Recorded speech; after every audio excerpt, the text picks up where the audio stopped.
Where I'm at is outside of the Attorney General office, the AG's chambers as it's known. It's in Carmichael Street, Georgetown, Guyana. And today, the 15th of December 2014, today being Monday, I'm out here to interview the one-man protester. The protester, one man, a former army officer of the Guyana Defense Force, and also a student of Queen's College, former student of Queen's College. And he's out here protesting against the remarks that was broadcast to this nation via Kaito News, Glenn Lal, in relation to a telephone conversation between the Attorney General Mahabir Nandalal and a senior reporter of Kaito News, Gildari. And in that explosive telephone conversation, what you would have heard, amongst other things, was that apparently the AG was acting as a pimp for his uncle. And as a result, this one-man protester here is basically against this act of the Attorney General Mahabir Nandalal and the way that he speaks ill about women. Because this individual that you're going to hear speaking to us today is annoyed because how we treat women. This man out here is a father of three, a husband, of course he have mother and sisters and other female relatives. Like myself, I'm a father of two young children, girls, and also a husband, and of course I have my mother and female relative. And I was also disgusted about what was said or what was being purported, being allegedly said by this Attorney General, and the Attorney General did not say he did not had that conversation. Never denied it. He never denied he had the conversation. The President of this country, His Excellency Donald Ramatar, in addition to standing in solidarity with the Attorney General Mahabir Nandalal, said that he was taken out of context, right? So we don't know what was his main intention of making those remarks about your uncle only want a lashram, nakam, and so. We don't know what it means. I don't know how you could take that out of context unless this uncle want to beat this young girl, this young Kaito News reporter, which if that is the case, is violence against women. So we're speaking to this young retired could say army officer, and he's gonna give us his name and why he's standing out here. Tell me your name, sir. My name is Courtney Crummy-Wing, QCO student, former army officer, and proud ex-national basketball player, track star. I understand you're out here over a month now. Absolutely. And you're here because basically what motivated you to stand out here in this hot sun for over a month protesting against this Attorney General of this country, Mahabir Nandalal? Let me start off by saying my love for country has everything to do with me being out here. Truly love my country, and my history, my track record pretty much spells that out or supports that. My reason for being out here started when I became aware of the transcript. I like to refer to them as Anil Nandalal's autobiography. After hearing those transcripts, I decided to write Anil, asking that he resigns, that he leaves office. An apology and leave. I gave him 1 week. What happened after that request? Did he respond? I gave him 1 week, he never responded. I made it clear in my letter to Anil that if he did not resign within a week, I wasn't writing him back. I was going to begin my protest action for as long as it took for him to get the message, for him to understand that the people of this country are disgusted. We're sick and tired of his conduct. We're sick and tired of politicians continuing to behave as though they're above the law. He said in his transcript, no one is above the law. Clearly, he is above the law. I indicated to him that I would begin this protest, and I have done it. I kept my word. I started this protest on or about the 3rd of November, and I'll continue indefinitely. My reason for being out here to carry out this interview is because of something that disturbed me. In addition to Nandalal escapades, his explosive conversation with this reporter of Kaitur News, Gildari. That concerned me a great deal because it speaks ill about our female population, the women, our young ladies, even children. Also, what was annoying is that the fact that this AG know about a lot of criminal activities. He even indicated that this half-brother of Glenn Lal was stealing electricity and he was involved in some illicit drug transaction, backtracking and all sort of thing. He said he have these knowledge, but this Attorney General didn't do anything about the matter. In addition to that, this Attorney General had probably inside information about an impending attack on Kaitur News, as he was warning this reporter Gildari that he must get out of there and get out of there soon because something going to happen. Because, as he said, Peter going to pay for Paul, and he said, look, he could guarantee this will happen. Okay, so these are all disturbing things that I'm disturbed about. But what disturbed me more is hearing of a matter which I believe need to be spoken of. And the matter is that this protester here on the 5th of December 2014, I understand, went into that building there and decided to use one of the washroom. But he got the approval to enter the compound from the security guard and the approval to use the washroom from receptionist of that building there. That's a public building. Visitors go into that building if they want to use the washroom. They have the right to use the washroom. So what is disturbing is that after that incident of this young man here going to use that washroom, he was accosted by police officers saying that, look, you need to go down to Brickdam and make a statement. Make a statement about the use of the washroom and how we get into the washroom. So I want to find out in this aspect, what the police asked you. Did the police ask you to state if you went to urinate, defecate, what is the color of the urine, what's the color of the defecation? They don't want to know that. What they want to know. And I understand that after having you there at Brickdam and you spent like at least 6 hours, the officers say they had you wasting time there because they was waiting at instruction from above. You know, I don't know if the Lord have to come and give them instruction. But when it is against the law to use the washroom facility of a ministry, this is what we want to know. So we're going to get the particulars exactly from the horse's mouth. What really transpired? Did this man went into the Attorney General office itself, his personal office, and use his toilet? Did he urinate? Did he defecate? Did he leave it in a messy situation? Because the charge, what this man was charged and was put before the magistrate court, was to answer a charge of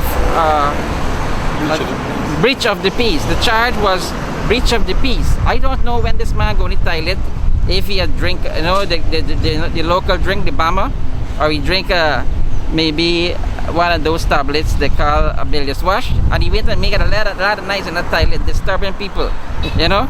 So they thought it was an explosive kind of situation where it sounded like a gun going off. So how this man using the washroom is akin to breaching the peace. So this is what we're going to ask this young man here today, because this thing is turning comical. How is this government using state resources in this manner?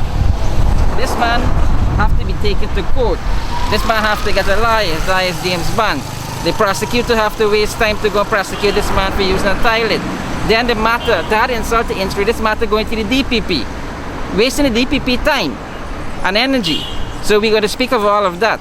And I want you to look at the contrast. The contrast of this Attorney General having knowledge of an impending attack which will take the life of innocent Peter for Paul. You remember he said the innocent Peter going to pay for the expletive Paul. This man have this knowledge. You have knowledge of drug pushing, thieving of electricity, backtracking. You have all this knowledge. And this man is not being put before the court to ask these questions, even charged. The file is presently stuck at the DPP. I understand the DPP office, Ms. Hack is very efficient person. Okay? I know things don't take more than 2 or 3 days on her desk. If it should take such long time, it's because she referred the file back to the police for additional information. Okay? So we want to know, why is the file in relation to the AG report that was made against the AG by Glenn Lal, the publisher of Kaitur News, why it is taking 6 weeks. I think this is over 6 weeks now. Okay, since the report was lodged, and 4 weeks now since the police had sent the file to the DPP. So this is what we're speaking about. We're speaking about the comparison. And now this man here, after using the toilet, the day after, he was asked to give a statement to the police. And only last Friday, he was sent to the magistrate court to answer the charges. So this is IPAS. Okay, so let me hear what happened that fateful day, the 5th of December 2014. What was the time? You could tell me the time when you entered that compound? Approximately 3 o'clock. Approximately 3 o'clock. Yeah. What you entered the compound for? That particular incident had to do with me using there were 2 incidents. That one had to do with me using the bathroom, a bathroom for which I got permission to use. I was granted permission by the staff. No one had a problem with me using the bathroom. They actually pointed me in the direction of the bathroom. What you did in that washroom? What I did in that bathroom was private. It lasted for less than 2 minutes. No, did you urinate or defecate? Of course I urinated. You're not going to spend 2 minutes defecating in the bathroom. But I urinated, I flushed the toilet. I washed my hands and I left it the way I found it, the way I met it. You know, so there was no crime committed.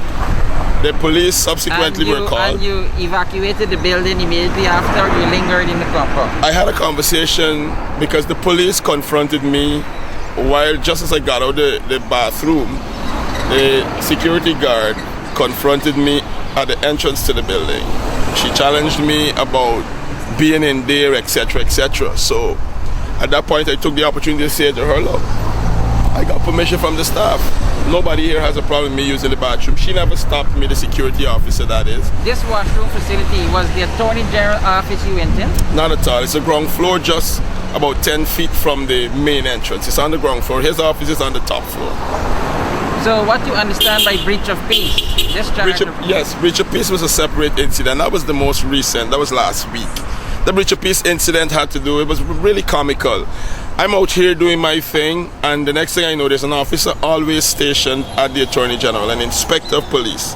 He follows me around to monitor my protests, ensure that it's done in keeping with the law. He's always there with me. Now, he's there with me last Thursday, I believe it was.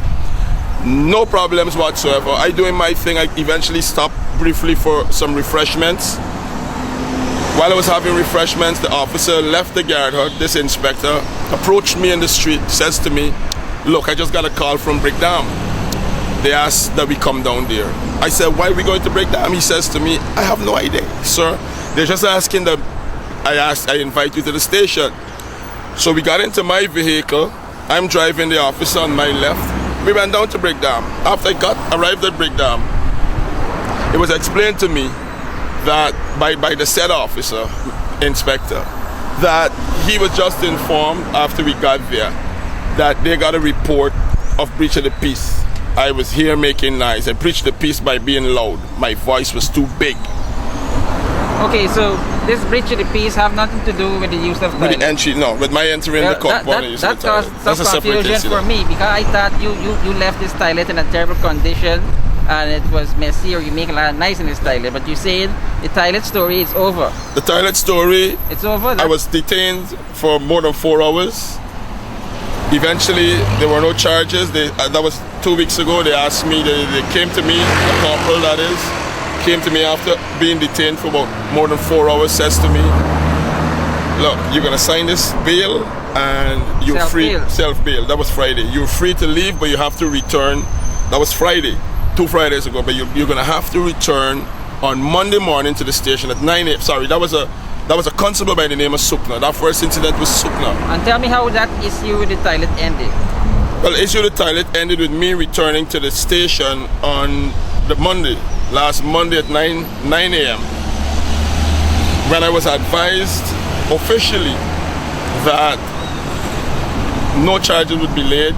They looked at it, they reviewed the tapes, all the footage, the video footage at the Attorney General's chambers. They had conversations, took statements from all the staff involved. They spent the weekend looking at those statements, reviewing those tapes. And as a consequence, decision was taken that no charges can be laid, either be against me or the staff or the security. And all this so that's how that ended. was wasted because you just went and To use the bathroom. Self-relief, you urinated in the toilet. I was given permission to do so. I was given permission. Now I was even shown the bathroom. Tell me the second instance now where you was not or being charged now. You're breaching the peace because you speak loudly. You speak in this tone of voice like you're speaking it right now. Yes, a little louder. The second incident was even more comical because I'm talking, I'm up and down. Usually, what I do out here, I repeat the contents of the tape, of the transcript. I'm out here and I'm repeating, but minus the expletives. There are a lot of expletives on the transcript. Minus those, I would go over, repeat, recite, whatever you want to call it, the information on the transcript, and I will use it to show why Anil Nandalal deserves to be prosecuted, why he should be thrown in jail, why he should no longer be serving this country as Attorney General. I would use that and tie it. I would tie the tapes to my argument, the transcript, the contents of the transcript to my argument, so that I can show. And I would do that. I do that all the time. Last Thursday was no different. I did it last Thursday, except that Anil Nandalal apparently was in a bad mood that day. So what he would have done was call breakdown. Now the inspector that's here has no problem with my conduct, but somebody from breakdown called him to tell him they want me down there for breach of peace. Now this inspector's here monitoring the protest. He don't have a problem with me breaching any peace, breaking any laws. But somebody from breakdown could call him, somebody from breakdown who's not out here, who obviously looking at the distance can't hear or see me from there, decided to call him to bring me in because in that person's opinion or whoever opinion it was, I breached the peace. I went down there, I was there from about minutes to 11 up until 4 o'clock that afternoon, Thursday afternoon, before Corporal was instructed to let me go. Now, during my stay, my detention at the Breakdown police station, we kept asking questions, I kept asking questions of the officers so that I understand why I'm there, what course of action, if I need a lawyer, if I'm going to be charged. Everybody, it was a joke. All the officers were like, buddy, we don't understand what's going on either. We clueless, we wish we could help you, but we're waiting on instructions from upstairs. We're waiting from instructions from from ASP Van der Heijden. Now ASP Van der Heijden is allowing the system to use him, to manipulate him, to embarrass him, because he is being embarrassed. Whomsoever is dictating to Mr. Van der Heijden is setting him up, and is embarrassing him in the process. Now he is the point man when it comes to harassment of Courtney Cromwell, trying to do my duty, the duty to my nation. I'm out here to serve the people of this country. This here you exercising here is a constitutional right. Absolutely. You have on your. I'm not breaking any laws. You have on your indication as. I'm not breaking any laws. I'm not breaking any laws. You're within the boundaries. You're not on the road. You're doing a one-man peaceful protest. This is your civic duty, your civic responsibility to speak out against the ills of society. This is what you do. If I might add, the first day of my protest, Mr. Van der Heijden came out, ASP Van der Heijden came out here, confronted me, told me I couldn't have protest action out here. I need permission from the police. I need to leave. I need to pack up and leave now, or he would call back up. I said to him, sir, I think you need to cross the road so that we can have a proper conversation, because I don't think you understand why I'm out here, and I don't think you understand the laws that protect me. He said, no, I understand what I'm doing. I said, I identified myself to him. Once I did that, he was willing to listen. I don't know who he thought I was, but once I identified who I was, he was prepared to listen. He drove around, came back on that side of the road, just under that tree, parked his car, and invited me across there. We had a conversation for about 10 minutes across there, where we discussed what was acceptable conduct during this protest. What I can do, what I was allowed to do, and what I was not allowed to do. I further said to him, look, I wrote Anil Nandalal, I gave them 1 week, and in that space of time, I consulted with my lawyer so that I understood what my conduct out here should be. So I know what my rights are. I know my rights. And it was with that, yes, it was with that he proceeded to give me the respect I thought I deserved.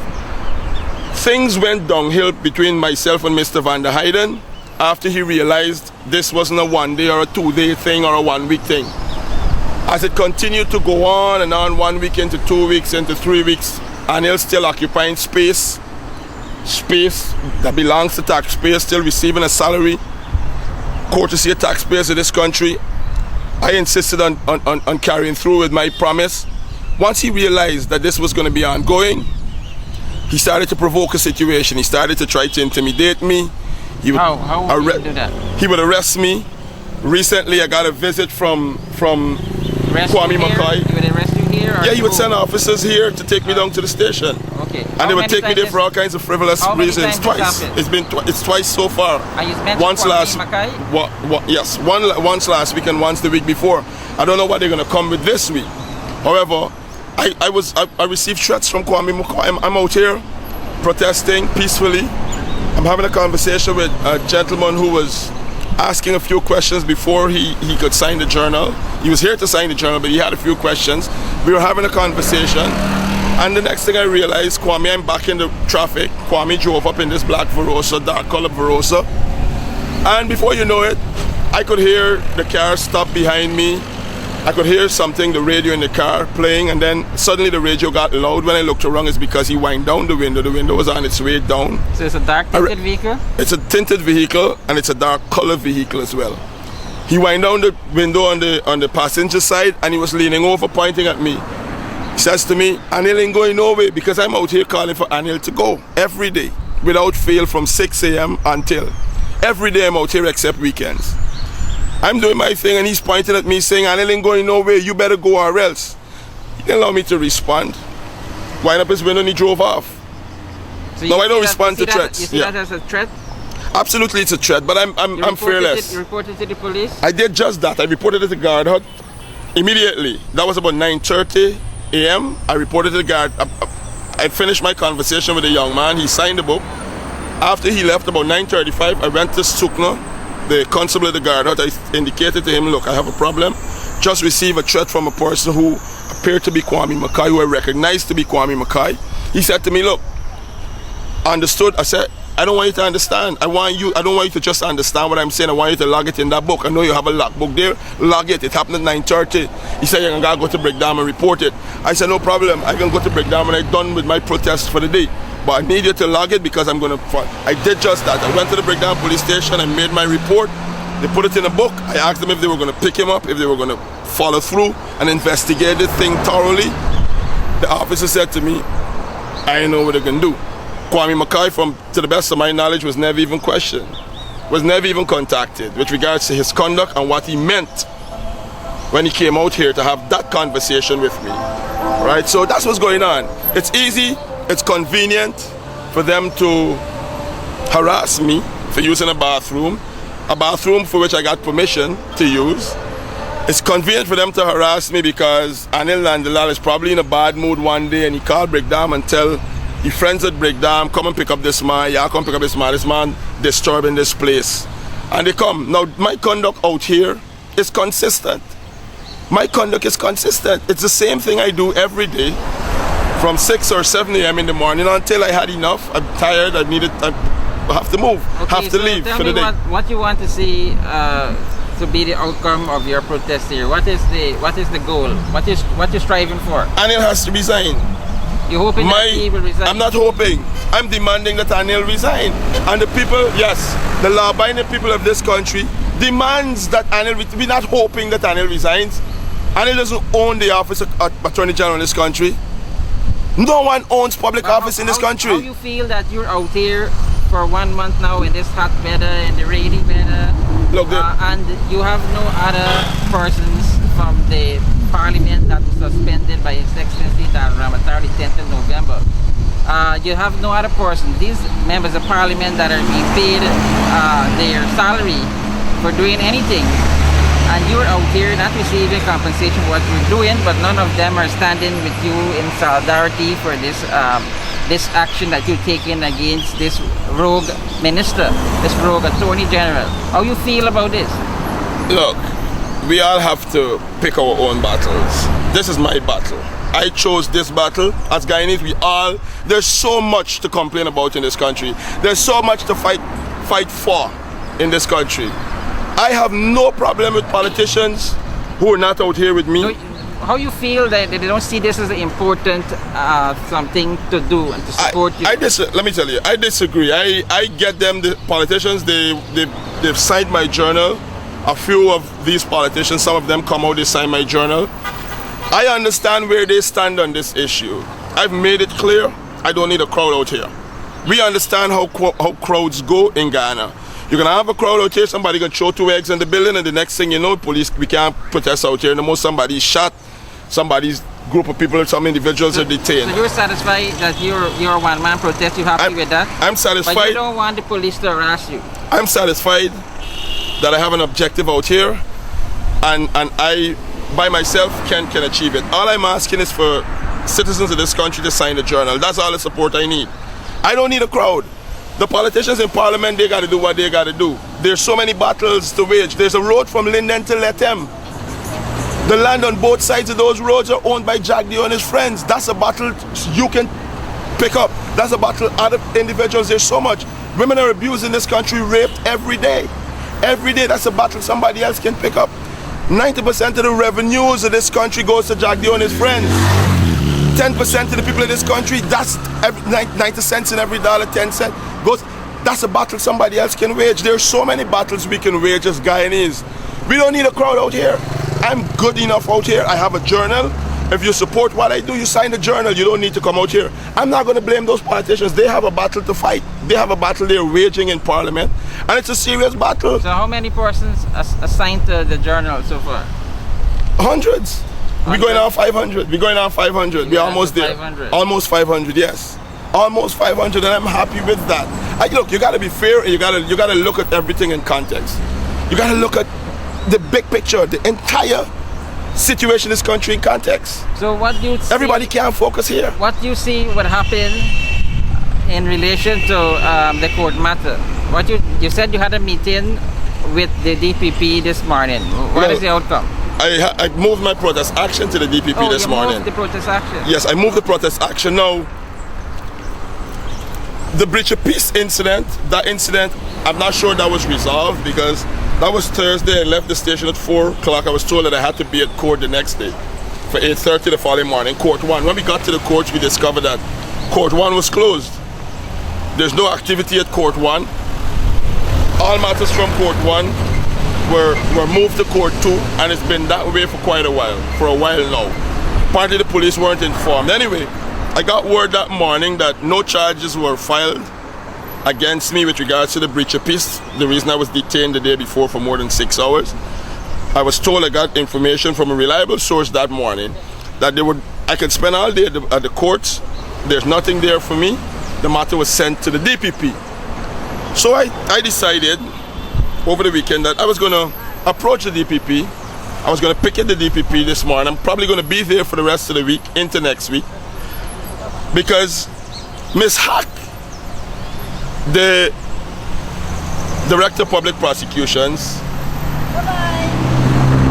she needs to understand that justice delayed is justice denied. She was very, very expeditious when it came to dealing with the matter between Lal and Sattar. Last time I checked, Lal is an honorable citizen, businessman, does a lot of good things. Sattar, who's the criminal, Sattar, who's the man alleged to have done so much wrong, including hiring his family, his children to work at GRAs, though it's a family business. There's so many unanswered questions about Sattar's conduct. She was willing, before the ink could even dry on the document, she was willing to expedite that matter, have it returned to the police so charges could be laid. What's different between Glenn Lal and Nanda Lal? Why does this matter have to languish for so long on her desk? The goodly gentleman here pointed out earlier that Hack, Miss Hack, is a good woman. She doesn't waste time, etc., etc. I'm not aware of that. I'm not aware that she's good. I'm not aware that she doesn't waste time. These people, let me say this to you. These people are happy, they're comfortable with their life and their lifestyle. They have no interest in serving this country. They have no interest in the welfare of the people of this country and development. None whatsoever. Miss Hack is happy with where she is. Okay, she drove in this morning in a fancy Pathfinder, windows up. She's gonna do everything to hold on to that. Glenlal was treated unfairly. No one cares. Glenlal continues to fight for the people of this country, and they're trying to muzzle the man. Muzzle the man. Muzzle him. So tell me, you saw this matter gaining international attention. Okay, so recently the Inter-American Commission on Human Rights had given this government ultimatum. They gave them 15 days to respond to what they have in place to protect Glenlal, Adam Harris, and his reporter Gildari, and also mechanism to protect this press agency. So the acts for these things to be done within 15 days. This nation was informed via the post-cabinet press briefing by His Excellency, one may say, HPS and Cabinet Secretary Dr. Raja Lanchan, that the progress on that matter is that a report was sent out to that organization, the Inter-American Commission on Human Rights. However, he don't know the content of the report. And when reporters asked about the content, he said, listen, I can't answer you because Madam Gail Teixeira handled that aspect. And if you know, nobody asked this woman any questions because apparently this woman is bigger than cabinet. This woman is bigger than cabinet. She's bigger than the chairperson's cabinet, who is the president. So here you responding to international organization, and one individual, one subset maybe of cabinet, and cabinet is made up of ministers and the president. Gail Teixeira, as far as I know, is not a minister. And however, cabinet could invite persons. She's a presidential advisor on governance. And this individual, Gail Teixeira, took it on herself to speak on behalf of this entire cabinet of this country. And the HPS, who was the cabinet secretary, saying he couldn't, or nobody in cabinet, which included the president, could not ask this woman a single question. So we don't know what was sent to this international body, the Inter-American Commission on Human Rights, and also other organizations had speak out against this situation. In the PPP, at least 2 females had speak out against the Nandlal issue, and we had, believe it or not, Priya Manchan Morley speaking out. That's the Minister of Education speaking out against Nandlal. Said what he said about women is not right, it's wrong, and he should go. Then we had Dr. Prasad. This is the daughter of the PPP religious arm of the PPP, which is Dr. Ripudaman Prasad, a former minister of government, his daughter, speaking out against what was reportedly said by Nandlal, this telephone conversation. She's also calling for his resignation. And then we had the senior member, a functionary of the PPP, and that is Indra Chandrapal, speaking out on this situation with Nandlal, speaking ill about women. In this case, a young reporter from Kaichur News. But Mistress Chandrapal was speaking on behalf of a body, a commission that she heads as the chair, Madam Chair of the Gender and Equality Commission. And she was speaking out in there, and she's also calling for the resignation of Mr. Mabir Nandlal, the Attorney General of this country. So we have a number of bodies are speaking out. You're adding your voice. You said you're a one-man army, and you're happy with that. However, I personally believe more should join in this call, because this government only understands one thing: is numbers. The disrespectful when one man will stand up, or even a couple of people. They don't listen. They only respect numbers. Okay, so you have to take this street and you have to come out in your full numbers to show your full dissatisfaction. They don't respect that. and there's a definite silence from this administration, including the president, about this issue. It's an impasse for this nation to have this matter being broadcast internationally with Nanadal saga, as the opposition leader called it, the annual gate scandal, and the number of gates we have floating around the place, like other scandals for different ministries and different situations. And the definite silence from the executive of this PUP administration about these scandals, and they're not challenging it, they're not countering it, they just remain silent. So it's an impasse with this definite silence. People is saying it's akin to the government will not do anything about this matter. And so people are asking, where is the independent judiciary? Where is the independent police force? Where is the evidence of the DPP in these matters? Okay, so people are questioning themselves about the genuineness of this administration to go after the own. Okay, so there's a definite silence from the administration, so including the president. So what do you have to say about that? Well, it's just another example of the arrogance of the powers that be in this country. Absolute disrespect for the people in this country. And it's unfortunate. It's unfortunate after 40 odd years of independence, we've gotten nowhere. Absolutely nowhere. You know, and you made a point. You made a very valid point. This regime only understands numbers. I'm not sure that the people of this country understands that. I'm really not sure that the people of this country understands that they need to mobilize. They need to galvanize their actions towards the regime. We're not going to get anywhere if Guyanese continue to pull in opposite directions. We all need to stand up. We all need to understand what the issues are and fight. Stand up and fight for those issues. Okay, thank you for this opportunity to have this interview with you, and I hope you continue this protest peacefully without hindrance in terms of police harassment and court battles. I hope you continue and hope you got justice as a result of the harassment you received, recent harassment, breaching the peace. I hope your attorney James Bond, who's a very good attorney from the APNU and of Parliament. I know he will do a good job in representing you. So I hope you get justice in relation to that. I hope you're given the opportunity to exercise your constitutional right to protest peacefully. Okay?